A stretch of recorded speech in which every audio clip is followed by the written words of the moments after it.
Včeraj smo spregovorili o notranjem ozdravljanju, o začetku in nazadnje smo tudi omenili rane iz otroštva, kar je zelo pomemben del, kadar govorimo o notranjem ozdravljenju, da ozdravimo otroštvo. Posledice vsega, kar se je dogajalo.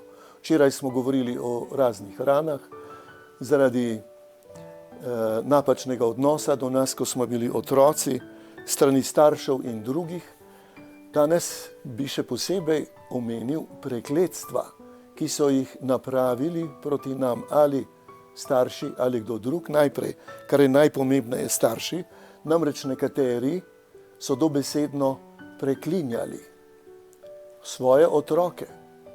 Dobesedno preklinjali. In to je potrebno ozdraviti. To je potrebno nevtralizirati z molitvijo. Potrebno je nagnati zle duhove, ki so prišli v človeka s preklinjanjem. In preklinjanje pa nima samo tega obraza, spravi dobesednega preklinjanja, ampak gre tudi za kakšne izraze, kot so iz tebe ne bo nikoli nič. Nič nisi vreden, ti si 1-0, nikoli ne boš dobila moža. In tako naprej, takšne negativne, nespodbudne izraze, stavke, ti delujejo kot prekletstva in je to potrebno izročiti Bogu. Drugače človek težko živi, namreč otrok zelo resno vzame takšne stvari. Nekateri sicer malo manj, ker imajo pač posrečen karakter, da se ne menijo preveč za to, kaj jim govorijo starši, večinoma pa ne. Če otrok komu verjame, so to najprej starši in se to ugnezdi v njega, če je kaj negativnega ali pa pozitivnega seveda. Otrok si to zapomni za vse življenje. In zato je tako pomembno, da svojim otrokom govorimo predvsem spodbudne stvari, če pa je potrebno svarilo, korekcija, pa to napravimo na spoštljiv način. Tudi otroka je potrebno spoštovati.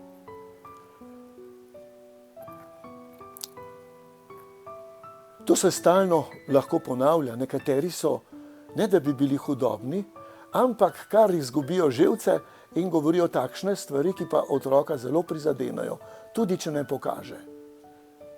In zelo resno vzamejo. Zato je tako pomembno, da smo previdni pri vseh negativnih izrazih nasproti otroku, tudi drugim ljudem, ampak predvsem je občutljiv otrok.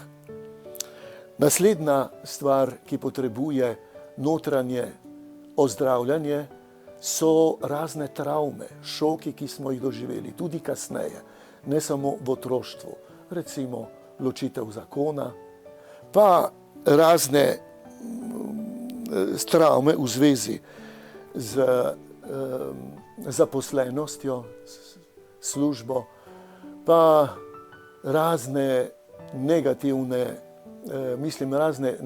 dogodke v življenju, ki so nas posebej prizadeli, huda razočaranja,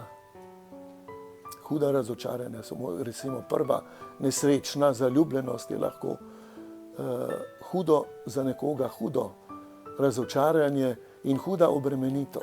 Je potrebno vse izročiti Bogu, pa tudi lastne reakcije na recimo naravne katastrofe. Nekdo lahko doživi nek potres mimogrede, v drugega se pa naseli takšen nemir, strah, globok strah, ki se ga nikoli ne osvobodi. In je potrebno to izročiti Bogu, potrebna je molitev, da se to ozdravi. Bolj trmaste stvari so seveda razvade, grešne razvade, ki pomenijo zasvojenost z določenim grehom. Glavni je tu seveda sakrament svete pokore, spovedi. Ga je Jezus dal kot prvo stvar po vstajenju. Prejmite svetega duha, komur grehe odpustite, so jim odpuščeni, komur jih zadržite, so jim zadržani. Ko gre za grehe, je najpomembnejša stvar spoved. sakramentalno odpuščanje.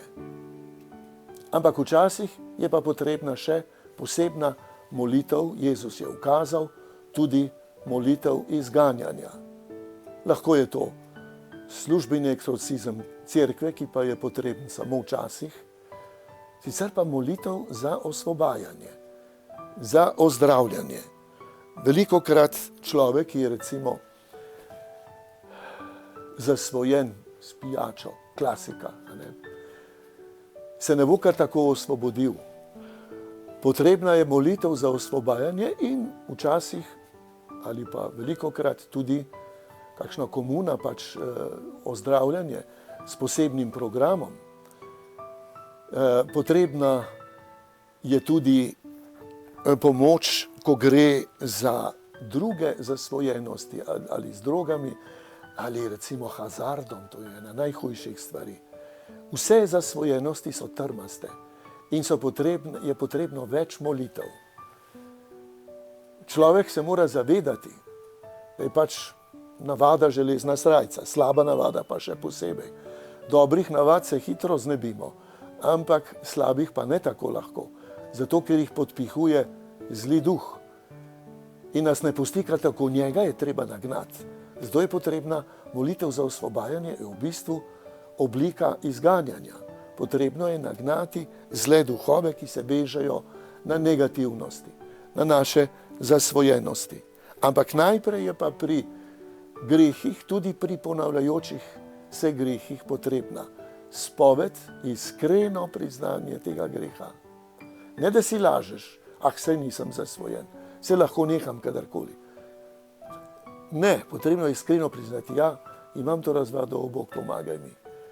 In če je potrebna pomoč, priznaj si to. Najhuje je takrat, ko ne moremo pomagati človeku, ker si ne prizna zasvojenosti z nekim grehom.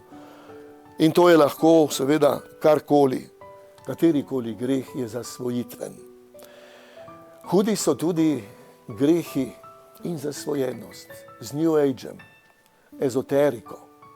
Tega je danes ogromno, to spremlja velik napuh, višja zavest in vse mogoče stvari, ki si jih ljudje umišljajo, da so pametnejši od vsake vere, da so pametnejši od starih verskih modrosti in tako dalje, da bodo oni prišli na takšno zavest, da bodo vse obvladali, svoje lastno življenje in življenje drugih in vesoljstvo in tako dalje. Najhujši pa so direktni okultizem. To so grehi proti prvi božji zapovedi, tudi ezoterika seveda. Samo da je to bolj soft varianta, mehka varianta okultizma ali celo satanizma, dočim direktni okultizem, ki ga svetopismo prepoveduje že takoj na začetku. 5. Mojzesova knjiga pravi, 18. poglavje, ko prideš v deželo, ki ti jo daje Gospod tvoj Bog, se nikar ne uči posnemati gnusobe tistih narodov. Naj se ne najde pri tebi nihče, ki bi sina ali hčer žrtvoval v ognju. Veste, koliko je tega danes? Žrtvovanja otrok. Najprej mučenja, pa potem žrtvovanja otrok satanu, da bi si pridobili njegove moči, da bi se pomladili, vse sorte verjamejo. Ki bi opravljal vedeževanje, zarotoval, razlagal znamenja ali čaral, ali izgovarjal uroke ali klical duhove umrlih in druge duhove in povpraševal umrle za svet. Vidite, vse to se danes dogaja. Je bilo že takrat in se je razvejalo na tisoče in tisoče variant. Z vsemi temi imamo eksorcisti opravka.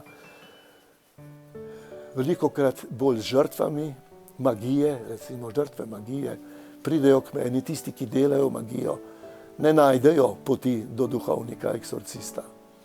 So preveč globoko v zlu, običajno. Pridejo pa žrtve. Pridejo pa tudi tisti recimo, ki so se ukvarjali, se pridružili klicanju duhov, recimo. To je danes zelo popularno. Že med otroki. Je pa to zelo huda stvar. Tu ne gre brez eksorcizma, brez molitve za osvobajanje.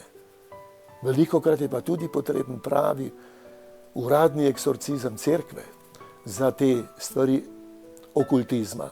In tu so tudi reakcije najhujše. Reakcije na molitev osvobajanja so najhujše pri okultizmu. Tudi pri ubijanju, recimo, ko gre za krivdo ubijanja, so tudi hude, kajti duhovi smrti so hudo trmasti, ampak okultizem je najhujši. To je direktno delanje s Satanom, z njegovimi močmi.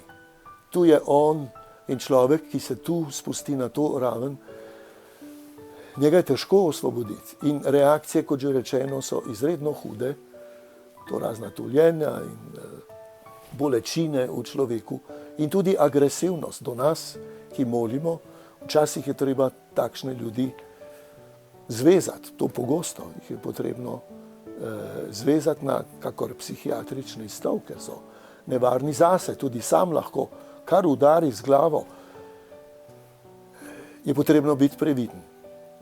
Bežite stran od vsega, kar diši po okultizmu, kar diši po neki duhovnosti, ki ni Bog, ki ni krščanstvo. Vse je zelo nevarno. Tu Satan najbolj želi nas dobiti.